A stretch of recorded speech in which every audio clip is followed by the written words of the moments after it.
지금 이번 주 그리고 이번 주말까지가 어떻게 보면 가장 큰 위험한 시기라고 좀 생각을 하는데요. 특히 식목일 이 시기에 산불이 엄청나게 많이 발생을 했었거든요. 23년도 4월 2일 날 35건이 발생을 했었고요. 35건. 네, 하루 만에요. 하루예요. 또 2002년 4월 5일에도 이게 역대 기록입니다. 하루에 가장 많이 산불이 발생한 63건. 건조하고 온도도 높아지고 또 바람도 봄바람이 굉장히 많이 부는 시기에 한마디로 산불이 발생하기 아주 좋은 조건들을 딱 갖춰놨는데 우리가 이미 산불을 한번 겪었다고 해서 조금 방심하시기보다는 이번 주 또 그리고 다음 주까지는 더 다른 때보다는 각별하게 조심을 하시고 또 예방하는 데 힘써야 되는 시기다 이렇게 말씀을 드리겠습니다.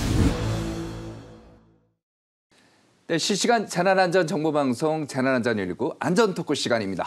지난 21일부터 경남 산청과 경북 의성, 울산, 울주 등에서 발생한 대형 산불이 그제 모두 꺼졌습니다.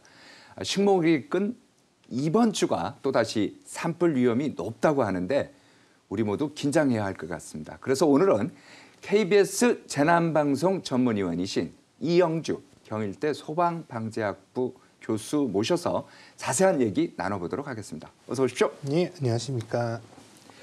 먼저 전 국민이 가슴을 졸이게 했던 이번 대형 산불. 한 개도 아니고 3개예요. 한꺼번에 이제 발생을 했는데 야, 그야말로 산림당국이 사투를 벌였다. 이런 표현을 써도 부족하지 않은 것 같아요. 먼저 한번 종합적으로 얘기를 해주시죠. 예, 지금 뭐 말씀하신 대로 사투 정도가 아니라 정말 사투에 사투를 벌였다 표현해도 모자람이 없을 텐데요. 지난 21일부터 시작돼서 산불이 시작되기 시작했는데 네. 22일 날에는 또 하루에 28건이라고 하는 굉장히 많은 산불이 동시다발적으로 발생을 했고요. 예, 또 이런 그래픽 보면은 지금 산불 피해 영향권인데 뭐 거의 뭐 동해안까지 쭉 뻗어 있네요. 예, 맞습니다. 이제 저 의성 산불, 여기 경북 의성 산불이 이제 저 확산이 되는 그런 이제 지역인데 피해 지역인데요. 그러니까 의성 산불 같은 경우에는 이제 서풍을 타고 계속 이제 동쪽으로 이동을 해가 나가는데요. 예. 이동을 해 나가는 속도가 상당히 빠르기도 하고 또 피해 범위가 굉장히 넓기도 했었습니다. 그러다 보니까 사실 산불 진압에도 상당히 어려움을 많이 겪었는데요. 네. 일단 헬기라든지 이런 부분들 동원도 상당히 어려운 부분들도 있었고 바람이 강했기 때문에 또 그리고 한편으로는 저 지역이 이제 이를테면 소나무 숲, 한마디로 침엽 수준이 굉장히 많아서 강한 화세를 따라서 이제 비화가 되는 한마디로 넓게 멀리 점핑을 하듯이 화재들이 날아가서 이제 여기저기 확산이 되는 과정. 또 그리고 지형이 워낙에 험하다 보니까 사실상 지상의 진압대들이 이런 분들 직접 가서 진압을 하거나 또 이를테면 공중 진압 이후에 잔불 정리나 확산 방지를 하는데도 상당히 좀 어려움을 많이 겪었거든요. 그러다 보니까 사실 이런 화재가 지금 어느 정도 가서 멈추겠지 싶었는데 이게 정말 넘어서 소백산맥을 넘어서 바닷가 영덕군까지 이 부분이 확산되는 굉장히 긴 형태지만 또 화선 자체, 한마디로 불타 들어가는 화선 자체도 전체 길이가 한 600km 이상 될 정도로 굉장히 길었기 때문에 이거에 대응을 하는 산불, 저 하나의 의성 산불만 하더라도 저렇게 어려운 상황에서 화재가 확산되고 또 피해 지역이 넓었다 이렇게 볼 수 있겠죠. 네. 자, 그러면 지금부터는 이제 하나씩 저희가 집중적으로 좀 짚어보도록 하겠습니다. 먼저 의성 산불인데요. 좀 전에 말씀하신 것처럼 지난 22일 이제 발생을 해서 149시간. 엄청나지 않습니까? 28일 만에 이제 꺼졌는데 28일에 꺼졌는데 역대 최단 시간에 최대 피해 면적 이렇게 나오는데 저희가 뉴스 영상이 있어요. 그걸 찾아봤는데 먼저 한번 보시겠습니다. 산불이 휩쓸고 간 자리는 온통 검은색 재만 남았습니다. 나무도 땅도 모조리 타버렸습니다. 이번 경북 산불은 우리나라에서 발생했던 산불 중 가장 큰 피해를 남겼습니다. 의성과 안동, 청송, 영양, 영덕 등 경북 5개 시도 4만 5천여 헥타르가 산불 영향권에 들었습니다. 서울 면적의 4분의 3에 달하는 크기입니다. 이렇게 큰 피해가 발생한 건 일단 강풍이 원인으로 꼽힙니다. 최대 풍속이 초속 27m에 달하는 거센 바람이 불면서 불씨는 바람을 타고 날아다녔습니다. 불길이 번지는 속도는 사람이 뛰는 속도보다 빠른 시속 8.2km. 내륙인 의성에서 시작된 불은 이렇게 빠른 속도로 50여 킬로미터 떨어진 동해안 영덕까지 확대됐습니다. 초기에 의성에만 머물던 산불이 지난 25일 오후 12시간 동안 인근 4개 시군으로 급속 확대된 겁니다. 이전 최대 피해 면적이었던 2000년 동해안 산불 2만 3천여 헥타르의 2배에 달했습니다. 역대 최단 시간 만에 최대 피해 면적을 남겼습니다. 역대 최악의 산불이 되어버린 경북 산불을 계기로 산불 대응 체계를 개편해야 한다는 목소리도 나옵니다. 기후변화와 맞물려 산불의 파괴력이 점점 강해지는 만큼 대형 산불에 대응할 수 있는 시스템을 갖춰야 한다는 겁니다. KBS 뉴스 최민영입니다.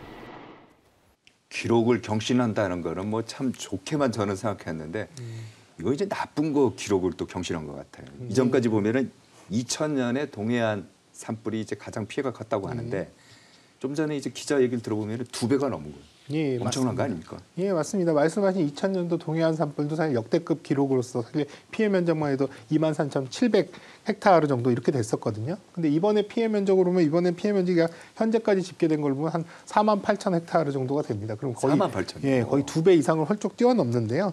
이것도 사실은 이 피해 면적 자체만으로도 상당히 역대급 피해라고 말씀드릴 수가 있는데 사망자 숫자라거나 또 화재 확산 속도라거나 또 화선의 길이라든지 어찌됐든 간에 화재에 관련된 이런 피해에 대한 부분들은 대부분 기존에 이런 우리가 알았던 또 경험했던 것보다 훨씬 뛰어넘는 만큼의 큰 피해를 입혔습니다. 그런데 다만 이제 산청 산불, 의성 산불 이렇게 좀 이걸 비슷한 시기에 발생을 했습니다만 이게 하나의 산불로 보기는 조금 어려운 부분들도 있죠. 그래서 오히려 이제 지역별로 조금 좀 나눠서 본다고 하면 의성 같은 경우에 약 한 12,800헥타르 정도의 피해를 입어서 가장 큰 피해 면적을 보였고요. 그 이후에 이제 안동 같은 경우도 약 이제 9,800여 헥타르 그리고 청송도 9,000헥타르 정도 이렇게 대부분 작은 각각의 지역별로 나눠도 이전에 경험했던 대형 산불의 피해 면적만큼씩 타들어간 거거든요. 그러니까 이런 것들이 지역적으로 묶여서 이렇게 큰 어떤 하나의 지역으로 본다 그러면 굉장히 큰 산불 피해 발생한 것이다 이렇게 말씀드릴 수 있겠습니다. 근데 이제 그 보면은 헬기에서 이렇게 물도 뿌리고 뭐 이렇게 뭐라고 합니까? 이제 불이 더 확산되지 않도록 화학약품 같은 것도 좀 섞는 것 같아요. 네. 네, 뭐 있는데 산불 진화가요 일반 그 불보다 주택가에서 발생하는 불보다 어려운 이유가 뭡니까 이게?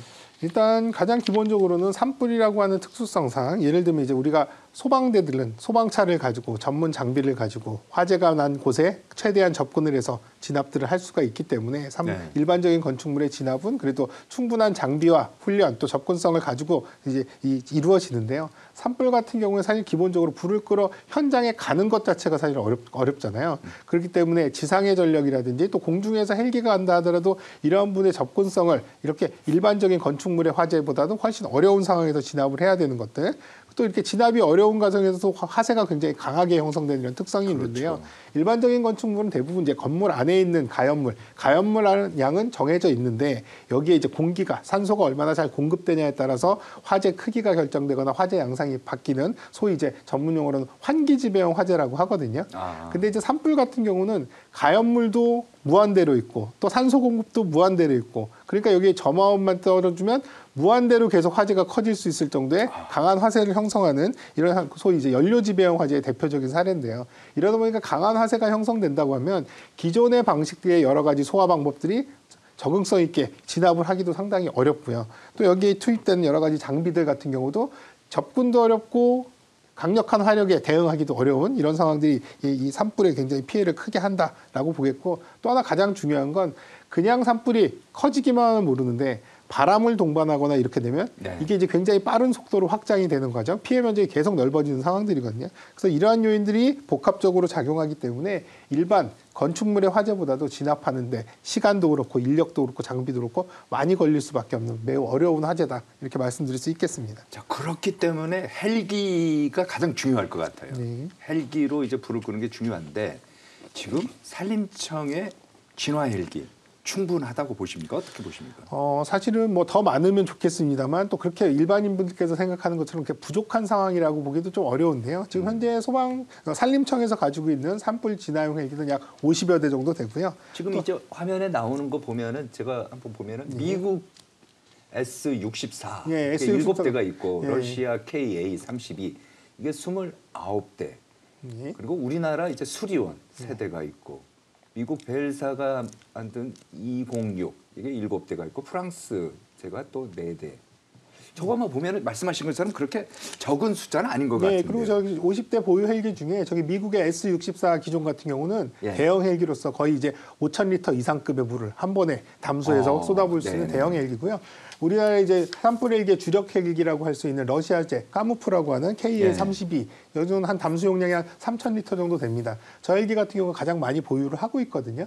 그리고 이제 수리원도 최근에는 저런 부분을 좀 확보를 하고 있는데 네. 저렇게 산림청 보유 헬기 이외에도요. 사실 소방청에서도 가지고 있는 소방 헬기들 약 한 30여 대 정도 되는데요. 이런 헬기들도 화재 시에는 산불 진화에 이제 지원이 되기도 하고 또 그 이외에도 각 지자체별로 산불 진화에 필요로 하는 임차 헬기를 한 70여 대 정도 가지고 있거든요. 네. 그렇다고 한다면 또 화재 시에 또 이제 심각한 상황이라면 군용 헬기들도 현장에 지원을 하는 이런 과정들로 본다면 헬기 숫자가 절대적으로 부족한 상황이다 이렇게 말씀드리기 좀 어렵습니다. 다만 이런 것들의 운용에 있어서 또 한편으로는 산불 진압을 하는 데 있어서 중형 헬기나 대형 헬기의 어떤 효과성이 훨씬 더 높기 때문에 네. 이러한 헬기들을 좀 더 많이 갖춰 나가야 될 필요성은 분명히 있습니다. 그렇기 때문에 우리가 지금 현재도 저 화면에서 보이는 저 헬기들 중에서요. 윗줄에 있는 헬기들이 대부분 중형 헬기들이거든요. 네. 근데 이제 저런 중형 헬기들도 사실은 효과성이 있습니다만 앞으로 화세가 더 강해지는 대형 산불이라면 더 대형화된 헬기들 이런 것들의 도입들을 비중들을 좀 넓혀 나갈 필요는 있다 이렇게 보겠습니다. 그러니까 보면은 이제 국정감사에서도 자꾸 지적 사항으로 나오는 게 이런 거예요. 이제 보유하고 있는 헬기를 말씀하신 것처럼 적재적소에 제대로 운영을 했느냐. 운영 이번 같은 경우는 어떻게 보십니까? 이번에는 사실은 처음에 서두에서 말씀하신 것처럼 사실 산불이 초기 단계에서 대응 3단계로 이제 진행되는 대형 산불들이 전국에 각각 한 3군데 정도에서 동시다발적으로 이제 진행이 됐었고 또 그 이외에도 2단계 산불도 2군데나 더 있었었거든요. 이러다 보니까 사실은 제한된 헬기를 한쪽에 집중적으로 투입해서 적극적인 진압을 한마디로 진압력을 집중하기에는 상당히 좀 어려운 상황이 있었던 건 맞습니다. 그래서 이러한 부분들은 앞으로 우리가 한두 군데의 산불이 아니라 지역적으로 여러 군데서 발생하는 이러한 산불들에 효율적으로 헬기를 어떤 식으로 동원하고 또 지원을 할 것인가라고 하는 부분들은 우리가 조금 더 체계를 갖춰야 될 필요성이 있고요.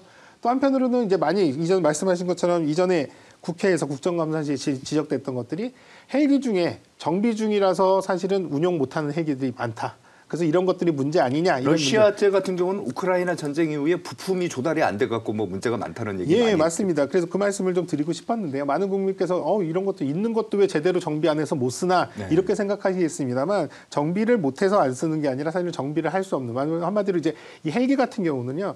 부품들을 사실 비행 시간이라든지 이착륙 횟수라든지 또 연령에 따라서 계속 교체를 해주고 또 심지어는 5년에서 10년 주기로는요. 아예 전체를 다 분해해서 다시 재조립하는 한마디로 오버홀이라고 하는 네. 정비 과정까지를 거칠 만큼 이렇게 정밀한 점검들이 이루어지거든요. 이러려면 부품들이 그때마다 수급이 굉장히 필요한데 말씀하신 이제 러시아 우크라이나 전쟁이 장기화되면서 우리나라에 아까 보여드렸던 까무프라고 하는 29대나 있는 그 주력 헬기에 이 부품 조달이 잘 안 되는 상황인 거예요. 그러다 보니까 정비가 제대로 이루어질 수 없는 상황이라 거의 이제 2년 가까이 이런 부분들이 상당히 어려운 상황입니다. 그래서 이런 것들이 장기화되는 이런 문제들도 있고 또 향후에도 또 다른 이런 변수로 인해서 이렇게 운영이 어려운 상황들을 이제 대비하는 차원에서 조금 더 다양한 이 기종을 들여오는 방법들 또 그리고 또 이런 부품의 수급이라든지 이런 것들을 좀 더 안정적으로 할 수 있는 방법들 이런 것들을 찾아 나가는 것들이 지금 이제 우리가 진행해야 되는 그런 사항들이다 이렇게 보시면 되겠습니다. 저희도 이제 이 뉴스를 이제 계속 보다 보면요 그런 얘기를 많이 해요. 헬기를 사용해서 불을 끄는 게 이제 좋긴 한데 바람이 강하게 불다거나 또 뭐 이렇게 연기라고 합니까? 이게 또 너무 이제 많으면 또 못 뜨고 여러 가지 제약도 있는데 특히 안타까운 게 뭐냐면요. 이번에 이제 산불 진화 과정에서 헬기가 추락하지 않았습니까? 그래서 또 조정하시는 분이 또 숨지고 그랬는데 이거는 어떻게 봐야 돼요? 헬기가 노후돼서 그런 겁니까? 아니면 너무 위험한 상황에도 불구하고 진화로 이제 가다가 이런 겁니까? 일단 이번에도 사실 대형 산불 때 심심치 않게 이런 이제 산불 헬기의 추락 소식 같은 것들을 우리가 접하게 되는데 굉장히 안타까운 일이죠. 사실 이런 부분들이 적극적으로 대응을 하는 과정에서 이런 희생이 발생했다는 건 참 우리가 앞으로 발생하지 않도록 노력을 해야 되는데요. 네. 이번 산불 진화 과정에서도 헬기 한 대가 추락을 하면서 조종사 한 분이 사망을 하는 그런 그렇죠. 상황들이 발생을 했었습니다. 아마도 이제 헬기가 이제 이륙을 한 이후에 한 7분 정도 이런 이제 이후에 이제 추락을 한 상황이라서 산불 현장에 직접 가는 상황은 아니었고요. 아마 담수를 하러 가는 상황이었을 것으로 보여요. 왜냐하면 산불 헬기 같은 경우는 물을 미리 담아놓고 이륙을 하거나 착륙을 하진 않습니다. 왜냐하면 물의 무게 때문에 이런 부분들이 이착륙에 부담이 될 수 있어서 그래서 이륙을 한 이후에 물을 담아서 그다음 산불 현장으로 가는데 대부분 이제 물을 담을 수 있는 현장들이 사실 이륙하는 이제 비행장에 한 5분에서 10분 거리에 있거든요. 그러니까 아마도 이제 물을 담기 위해서 이동하는 과정에서 뭔가 문제가 있지 않았을까 이렇게 지금 예측은 하고 있는데요. 이번에도 사실은 추락을 한 이유는 아직까지는 밝혀지지 않았습니다. 무슨 기체 결함이 있을 수도 있고 아니면 조종사의 실수가 있을 수도 있고 혹은 또 우리가 예상하지 못했던 뭐 난기류라든지 기상에 이제 영향을 받았을 가능성도 있는데요. 근데 이번에 이제 헬기가 추락을 한 이후에 가장 일성으로 나왔던 것들이 야 오래된 헬리콥터다 30년 이상 됐다는데 이런 부분들이 이제 문제 제기를 하시는 분들이 상당히 있었습니다. 네. 다만 이제 앞서 말씀드린 대로 항공기 같은 경우 헬기를 포함해서 굉장히 정밀한 점검 또 그리고 안전에 대한 부분들을 어떤 장비보다도 엄격하게 관리를 하고 있기 때문에 아직까지는 그런 오래됐다는 것 단순히 기령이 오래됐다는 게 헬기의 노후화를 의미하는 건 아닙니다. 그렇기 때문에 이런 관리를 철저하게 하거나 안전에 대한 부분의 점검들을 제대로 한다면 충분히 사용할 수 있다 이렇게 보고요. 오히려 이제 장비에 대한 부분들을 본다면 오히려 단순히 오래됐다라는 것보다는 이 현장에 적응성 있게끔 훨씬 더 작전을 수행할 수 있는 적용성 있는 헬기를 투입하는 것들 네. 아까 말씀드린 중형이나 대형 헬기 중심에 또 이런 헬기들을 또 현재로 투입하더라도 이 조종사들이 계속 오랜 시간 동안 반복적으로 이런 이제 이 진압 작업에 투입되다 보면 피로도라든지 또 여러 가지 건강상의 문제 혹은 또 이런 것들까지를 포함해서 안전을 확보하는 이런 과정들 이런 것들은 우리가 조금 더 세밀하게 챙겨봐야 되는 상황이다 이렇게 말씀드리고 싶습니다. 네, 알겠습니다. 자 그리고 이번 경남 산청하고요 지리산 산불을 보면은 진화율이 99%를 기록했는데도 좀처럼 그러니까 가장 중요하다는 거죠. 주불 진화가 어려웠어요. 왜 어려웠는지 저희가 뉴스 영상을 또 찾아봤어요. 먼저 한번 보시겠습니다. 지난 21일 구곡산 야산에서 일어난 불은 열흘 동안 번졌습니다. 불길은 동쪽으로는 한때 화동과 진주까지, 서쪽으론 지리산 국립공원까지 확산했습니다. 헬기 50여 대를 투입하는 등 산림당국의 총력전에도 213시간 동안 타올랐습니다. 하루 동안 진화율 99%에서 도무지 진척이 없던 상황. 마침내 큰 불길이 모두 잡혔습니다. 불이 낙엽층 아래에 있기 때문에 꺼진 산불이 다시 되살아나는 일이 반복되었습니다. 경사 40도를 넘는 험한 산세와 초속 13m의 강한 바람. 헬기로 물을 쏟아부어도 낙엽층 아래에 있는 불씨를 끄지 못하고 흘러내릴 뿐이었습니다. 불 올라온다. 낙엽 쪽에서 살아난 불이 나무 줄기를 타고 올라가 강풍이 불면 다시 불씨가 수백 미터씩 날아가는 일이 반복됐습니다. 주불이 잡히기까지 산청 하동 산불로 4명이 숨지고 5명이 중상을 입었습니다. 피해 면적은 1,800여 헥타르에 이르고 주택 등 건물 84개 동이 불에 탔습니다. 산림당국은 잔불을 완전히 정리하려면 아직 일주일 이상 걸릴 것으로 예상하고 장비와 인력을 유지하면서 혹시 모를 재발화에 대비하고 있습니다. KBS 뉴스 최진석입니다. 바로 저게 이제 무서운 것 같아요. 겉으로 보면은 이제 불이 다 껐는데 네. 낙엽층이 이제 깊게 있다 보니까 밑에는 불씨가 아직도 있는 거 아니에요? 예, 맞습니다. 그 위에는 촉촉히 젖어 있지만은 이게 마르면은 다시 또 올라와서 불이 된다.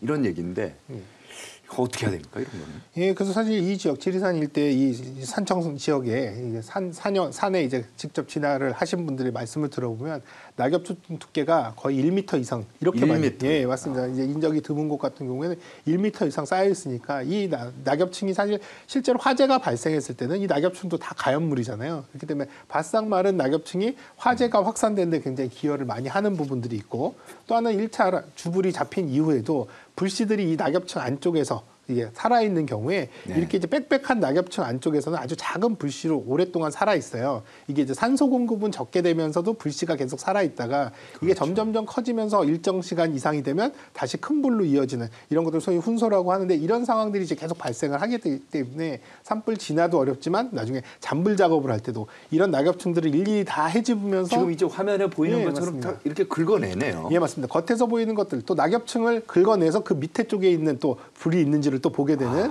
저렇게 이제 한마디로 이제 이 잔불을 진화하는 방법들이 여러 가지가 있는데요. 오히려 이제 주변의 가연물들을 다 피해놓고 불타는 부분들을 모아놓는, 그래서 거기서만 타고 끝나게끔 하는 방식이 있고, 저렇게 하나하나 다 헤집어서 다 뒤집어 놓는. 그래서 오히려 뒤집어 놔서 불씨들이 바깥으로 나오면 얘네들이 이제 어느 정도 타다가 자연스럽게 이제 열을 잃고 사그라들기도 하고요. 직접적으로 물을 뿌려서 끄거나 이런 방법들도 이제 사용을 하는데, 어쨌든 저런 많은 낙엽들이 상당히 진압 작업에 애를 먹인 그런 이제 사용 요소로서 작용을 했었습니다. 이번에 이제 대형 산불이 뭐 세 군데서 동시다발적으로 났습니다만 저희들이 걱정하는 거는요. 지금부터예요. 왜냐하면 4월 5일 되면은 식목일 날인데, 원래 식목일이 나무 심는 날인데 산불 나는 날인 것 같아요. 예, 맞습니다. 이게 참 안타까운데요. 지금 산불이 이제 어느 정도 진압이 됐다고 해서 많은 분들이 그래도 안도의 한숨을 쉬시기도 하는데요. 사실 어떻게 보면 저의 입장에서도 사실 지금 이번 주 그리고 이번 주말까지가 어떻게 보면 가장 큰 위험한 시기라고 좀 생각을 하는데요. 우리가 지금 앞서 말씀드린 대로 3월 22일 날 하루에 29건의 산불 발생해서 굉장히 많이 발생했다라고 하지만, 사실 이전에 이거보다 훨씬 많이 발생한 하루에 산불이 많이 발생한 날들도 있었습니다. 2023년도 4월 2일 날 35건이 발생을 했었고요. 35건. 아니, 하루 만에요. 하루예요. 또 2002년 4월 5일에도 63건. 이게 역대 기록입니다. 하루에 가장 많이 산불이 발생한 이게 2002년도 4월 5일에 발생했고요. 또 2001년도 4월 5일에도 33건. 어쨌든 4월 첫째 주, 그리고 또 특히 식목일 이 시기에 산불이 엄청나게 많이 발생을 했었거든요. 그 이유는 당연히 이 시기에 건조하고 온도도 높아지고 또 바람도 봄바람이 굉장히 많이 부는 시기에 한마디로 산불이 발생하기 아주 좋은 조건들을 딱 갖춰놨는데, 이 4월 첫째 주가 어떤 데냐, 식목일이 있을 수도 있고 또 청명이나 한식처럼 우리 절기에서 봄이 오는 시기라서 사실 산소도 성묘도 하기도 하고 벌초도 하기도 하고, 또 이런 것들이 아니더라도 날씨가 따뜻하니까 산에 가시는 분들이 많은. 이번에도 보니까 의성 산불이었나요? 청묘하러 갔다가 뭐 불이 났다고. 예, 맞습니다. 그래서 사실은 이번 주말 또 이런 때에 산불 위험이 가장 높은 시기이기 때문에요. 우리가 이미 산불을 한번 겪었다고 해서 조금 방심하시기보다는 이번 주 또 그리고 다음 주까지는 더 다른 때보다는 각별하게 조심을 하시고 또 예방하는 데 힘써야 되는 시기다, 이렇게 말씀을 드리겠습니다. 이번에 이제 산불이 확 이렇게 번진 이유 중에 하나가 또 바람이잖아요. 네. 바람이 굉장히. 근데 이제 강원도 지역 같은 경우는 양간지풍이라고 해서 좀 전에 우리가 뉴스 영상에서 본 것처럼 이제 넘어갈 때 바람이 나오는데, 이번 지역 같은 경우는 그렇게 양간지풍 같은 것도 아닌데도 바람이 셌어요. 예, 맞습니다. 사실 내륙에서 발생한 산불임에도 불구하고 사실 우리가 항상 동해안 산불, 이렇게 큰 산불이 확산될 때 이런 양간지풍 얘기들을 많이 했었는데요. 이 지역은 양간지풍도 불지 않았는데 왜 이렇게 바람이 셌던 거야? 다들 이제 궁금해 하시더라고요. 근데 이 지역이 이제 산악 지역으로 되어 있다 보니까 이 산과 산 사이에 이제 골바람, 소위 골짜기를 부는 바람이 굉장히 강하게 형성되는 것들도 있었고요. 또 하나는 또 산으로 다 둘러싸여 있는 약간의 분지 형태로 되어 있다 보니까 화재로 인해서 발생한 이 열기들이 굉장히 강한 상승기류를 만들면서, 상승기류가 강하게 되면 어떤 현상이 일어나냐면 상승기류로 올라간 만큼의, 지금 저거 보세요. 지금. 네, 맞습니다. 그래서 상승기류로 올라간 만큼의 이 공기들이 옆에서 또 다시 그 공간을 채워주기 위해서 바람들이 또 생기거든요. 소위 이제 화염풍이라고 하는데, 아니에요. 예, 그러니까 이런 골바람에 저런 강한 화재로 인한 화염풍 이런 것들이 복합되면서 사실은 굉장히 강한 바람으로, 실제로 화재 현장에서 앞서 기자분이 설명한 것처럼 초속 27m 이상의 강풍도 불기도 했거든요. 그러니까 이런 것들을 보면 바람이 정말 어려웠다. 그리고 또 하나는 이 골을 타고 부는 바람이 시시각각으로 방향들이 바뀌면서 진압을 하는데도 더더욱이 애를 먹였던 그런 상황으로 지금 알려지고 있습니다. 그 지난 2019년인가요? 고성 산불 때는 이제 바람이, 좀 전에 말씀하신 바람이 이제 세게 불면서 그 전신주의 전선이 끊기면서 이제 불티가 산불이 되지 않았습니까? 자, 이런 경우 전신주를 뭐 보호한다든지 뭐 이런 대책이 좀 있나요? 그 당시에 이제 그런 문제들도 있었고요. 사실 이런 전신주가 끊어지면서 산불로 이어지는 경우들도 사실은 샘심치 않게 있습니다. 미국의 2019년도 캘리포니아 산불 같은 경우에는요. 이 당시에는 전선에 스파크가 발생하면서 이게 이제 화재로 이어졌거든요. 그 당시에 피해 추정액, 보상액으로 결정된 것만 16조 원이었습니다. 그래서 그 당시에 이 전력선을 관리하던 전력회사는 결국 파산을 하게 됐는데요. 이럴 정도로 사실은 전력선에 의한 산불 피해, 또 산불로 발생해서 피해가 커질 수 있는 이런 위험들은 분명히 있습니다. 그래서 우리나라도 실제로 산림청이 산업부랑 협업을 해서요. 실제로 이런 대형 전신주 주변에 나뭇가지들 이런 것들 발화원들이 될 수도 있고 또 나뭇가지들이 전선을 치면서 또 이 전선이 끊겨서 화재로 이어질 수도 있기 때문에 주변에 이런 위험목들을 제거하는 작업들을 적극적으로 시행을 하고 있습니다. 그래서 작년 같은 경우도 전선 주변 혹은 또 전신주 주변 아니면 전송 송전탑 주변에 있는 이런 위험목들을 한 2천여 그루 정도 제거를 하고 있고요. 또 앞으로도 이런 부분을 적극적으로 시행할 예정인데 다만 이제 문제는 공유지에 있는 산들 같은 경우, 국유림 같은 경우는 이런 것들이 이제 적극적으로 가능한데 사유지에 있는 이 나무들은 사실은 제거하는데 상당히 좀 어려움이 있거든요. 산주의 동의도 필요하고 그래서 이런 부분들이 상당히 좀 난항을 겪어서 지금은 또 한편으로는 그래서 전기사업법을 조금 이제 개정하려는 이런 노력들을 하고 있습니다. 그래서 이렇게 위험이 예상돼서 이제 벌목을 하는 경우에 벌목한 이후에 사후에 보상을 하는 체계로 사전 동의 없이라도 이런 부분들 그래서 조금 더 이런 전선에 의한 화재들을 예방하기 위한 노력들도 지금 제도적으로도 하고 있는 과정이다. 이렇게 이해하시면 되겠습니다. 알겠습니다. 자, 이번 산불로 한순간에 집과 재산을 모두 잃어버린 이재민들 참 안타까운데요. 경북 지역의 불에 탄 주택만 이제 3천 채가 넘는다고 합니다. 관련 영상 저희가 준비했는데 먼저 한번 보시겠습니다. 17년째 과수농사를 지어온 윤운용 씨. 25일 낮 산불이 마을을 덮치면서 집에 들러보지도 못하고 대피했습니다. 화마가 지나간 뒤 남아있는 건 잿더미뿐입니다. 산불이 마을을 덮치면서 이 집도 모두 다 타버렸는데요. 키높이보다 높던 지붕은 폭삭 내려앉았고 내부는 형체도 알아볼 수 없게 됐습니다. 마을 주택 65채 가운데 40여 채가 불에 타버렸습니다. 이번 산불로 경북 5개 시군에서 주택 3,300여 채가 불에 탔습니다. 이재민만 3,700여 명. 경상북도는 연수원이나 리조트 시설 등을 활용해 임시 거주시설 마련에 나섰습니다. 안동을 시작으로 이동형 임시주택 100개가 우선 공급되는데 언제 들어갈 수 있을지 기약하기 어렵습니다. 3년 전 울진 산불 때는 이재민들이 임시주택에 들어가기까지 한 달가량 걸렸습니다. 한편 산불로 희생된 주민들을 기리기 위해 안동과 의성 등 5개 자치단체는 합동 분향소를 마련하고 시민들의 조문을 받았습니다. KBS 뉴스 박준우입니다. 기자 얘기를 들어보면은 빨라야 한 달이다 지원 대책이. 근데 이제 집 다 잃어버린 이분들 입장에서는 한 달이 참 너무 길지 않습니까? 미리 이런 거에 대한 대비책으로 뭐 자금을 마련하거나 이럴 필요는 없나요?